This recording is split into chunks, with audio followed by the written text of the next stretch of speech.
A Christmas Adventure in Disneyland. "All aboard for Disneyland!" the station master cried. "Our train is just about to start, and there's lots of room inside. Check all your cares and worries. There's still time before we leave. Be prepared for anything, for this is Christmas Eve."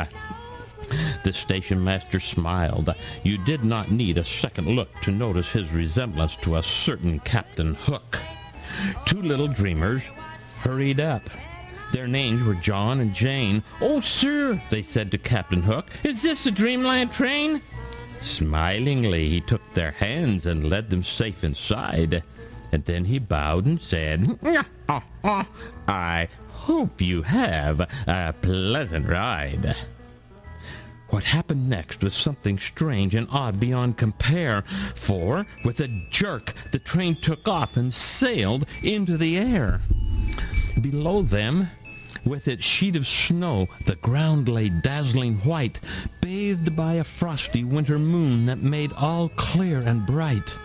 "Oh, look," said Jane, "there's Santa Claus with all his reindeer, too." And Santa turned and smiled. "Ho, ho, ho there! My greetings, friends, to you! A happy landing, lots of luck!" And then he waved his chubby hand. "Do you suppose," said John to Jane, "he's going to Disneyland?" Old Santa rose and cracked his whip, and away his reindeer sped, and soon they all had disappeared far out of sight ahead. "Now fasten your safety belts," said one. "We're just above the town." And then, before they were aware, the train had settled down. "Oh, Disneyland at last," said John, "just as the pictures show. And oh, there's Main Street, USA, where we've longed to go." Soft strains of music, laughter, and of singing filled the air, and happy throngs of revelers danced gaily in the square. They saw a splendid Christmas tree of noble breadth and height that seemed to pulse and glow as though endowed with living light. And as they gazed at it in awe, it was not hard to tell the glow was made by fairies, all good friends of Tinker Bell. Among the dancers in the square were some the children knew. There was fair Sleeping Beauty, and her prince, and Cinderella too. As Peter Pan and Wendy danced, they barely touched the ground. And old Geppetto did a solo waltzing round and round. Pinocchio jigged with his cat, a bit grotesque and jumpy, and all of the 7 dwarfs were wildly whirly, even Grumpy. And all mixed in among the folks who frolicked us to the band were Indians and animals that lived in Disneyland. The children saw a crocodile go spinning on his tail. A monkey from Adventureland sang like a nightingale. A Main Street horse car trundled past. They watched it open-eyed. The horse, who should have been in front, sat cozily inside. "Oh, there's Gretel, look! And Hansel, too!" folks called to John and Jane. They both looked down and saw they had their peasant costumes on, the ones their Uncle Jack had sent from far-off Germany, and as often as they'd worn them, they were as proud could be. Did you know that we had them on?" asked Jane with a puzzled smile. "Well, no, I didn't," John replied, "but here, they're right in style." Then suddenly there was quite a commotion in the crowd, and to their ears there came the sound of honking, clear and loud. A motor roared, the crowd fell back, an auto came to view. It was of ancient vintage, yet looked quite as bright as new. And who was sitting at the wheel? Who else but Mr. Toad. "Pip, pip to you," he loudly called. "Come on, let's hit the road." The children gaily climbed into the front seat, which was wide. "Oh, this is wonderful," said John. "I've heard about your ride." "Oh, but tonight it will be different," said the driver with a grin. "You get a ride you won't forget." And he slammed the gear shift in, and they careened along the street with rattles and a roar as though all rules for driving were just something to ignore. Toad's wild, eccentric steering gave the children quite a flutter. Why, it seems they rode the sidewalks just as much as in the gutter. The wooden Indian just outside the old tobacco shop yelled out in fright and left his stand in one tremendous hop. What speed?" said Toad, his eyes aglow. "What super power?" The hand on his speedometer read 15 miles per hour. And this is what the children saw on Main Street, USA. Quaint shops and buildings as they were way back in Grandma's day. The happy shoppers hurried by in Christmas Eve confusion, all dressed in styles of yesterday to heighten the illusion. It filled their hearts with wonder and delighted them to see a glimpse of what the world was like in 1903. The clanging of cash registers. It was a happy, busy hum, and it came from the densely crowded aisles of the old emporium. They passed a real old ice cream store where sodas sold for nickels. The market handled everything from licorice drops to pickles. And in the corner drugstore was the same nostalgic hustle as when men sported handlebars and the women wore the bustle. The penny arcade looked as if it would be lots of fun. They wished they had time to see the Nickelodeon. "Hey, what you driving?" bawled a cop. "Are you out of your wits? Get off the street before you scare the horses into fits." The children's last impressions, just before they reached the plaza, was a Santa with his boots off, dozing on a dim piazza. "Oh, Fantasyland is straight ahead." "Oh, cried Toad, let's join the fun. There's Sleeping Beauty's castle, and the dancing has begun." They crossed the park-like plaza, then a broad drawbridge that was down, into a courtyard that was like an old medieval town.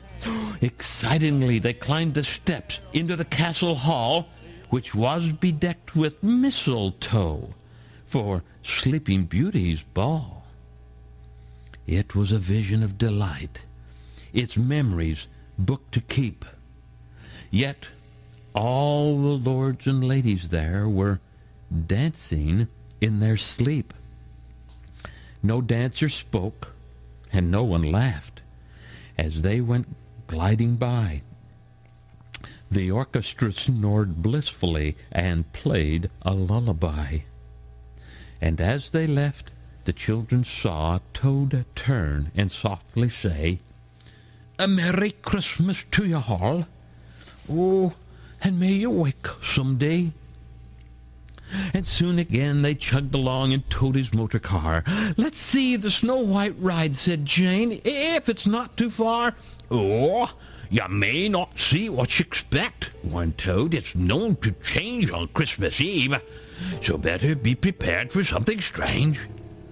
They turned into a gloomy cave that filled them both with doubt, and Jane reached for her brother's hands as all the lights went out. They heard a blood-congealing laugh. And then they felt a jar as though some heavy object had just landed on their car. And then as they came around the bend where the torches lit the scene, they turned and saw the Snow White Witch perched on the limousine. "Don't be afraid of me, my dears," she said. "It's only little me. Come join our little gathering and see our Christmas tree." They saw a lacy stalagmite, agleam with precious stones, round which a group of witches sat and chanted, "Jingle bone." It's Hansel and Gretel, cried an old hag, and pointed with her stick. Oh, it's you she means, said Mr. Toad. We'd better move on quick. Come quick! Come back! She shrieked as oft they roared, or else by hooky crooky, I'll hunt you down and make you eat this lovely Christmas cookie. Ew, a close shave that, said Mr. Toad. She can't forgive ya for the time you stuffed her in her stove and slammed the iron door. But I'm not really Hansel, sir, said John, and she's not Gretel. But Toad winked knowingly and said, "Ha, you know, you really showed your mettle. But let's forget the past and tend to matters more at hand.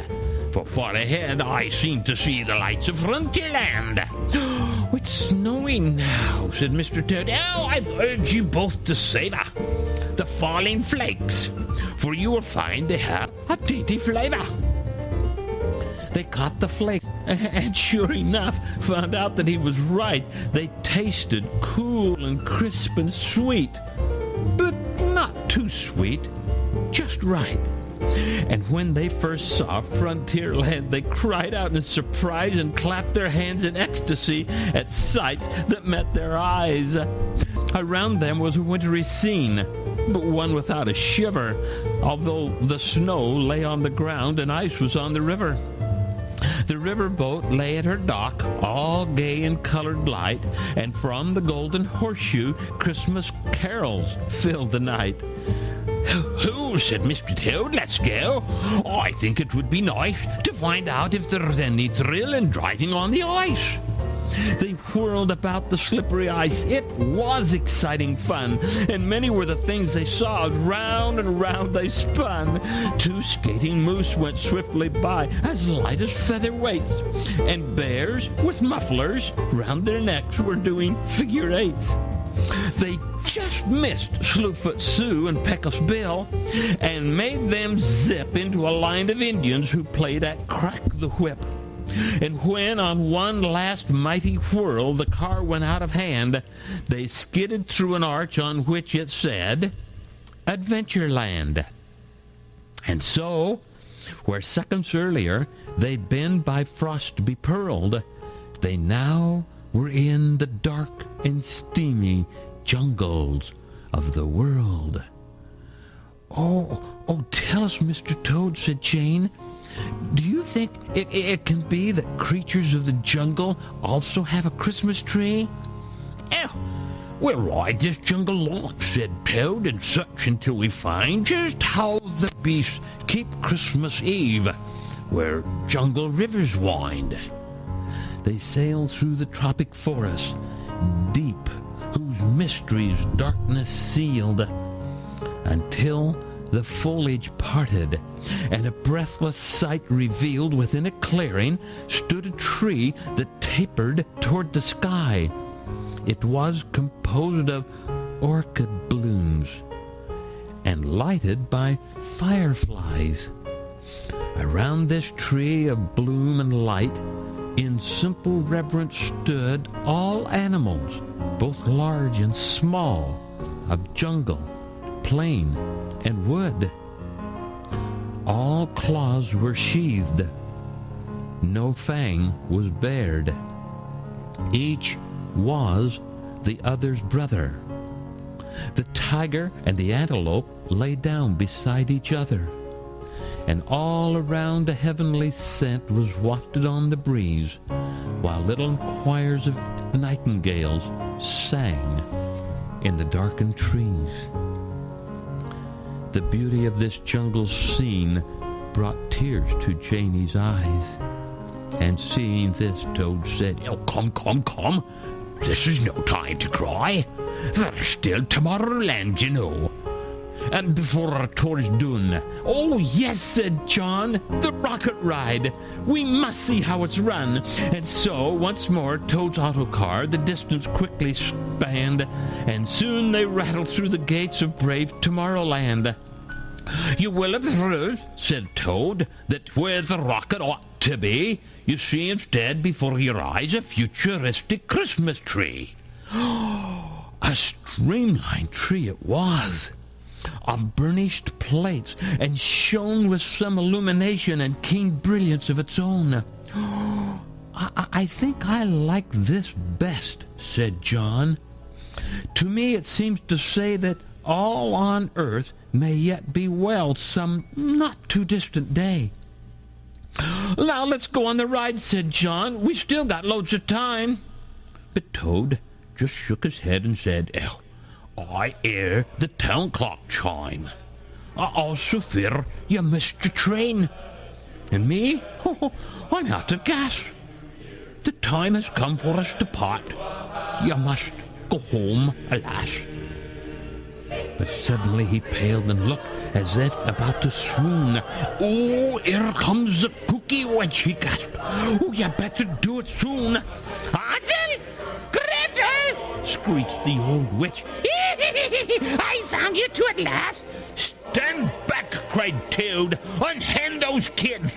And then things happened fast. A trapdoor opened on the tree, and out popped Tinker Bell, who wafted them both aboard, and as quick as you can tell. And as the streamlined tree took off, they heard the witch to cry, "Looky, looky! Oh, I just wanted them to have this lovely Christmas cookie." When John and Jane awoke next morn, with eager eyes they sought the precious heap of Christmas gifts that Santa Claus had brought. What joy and great excitement then! They cried and laughed with glee. Oh, and then they saw the sign their dad had hung upon the tree.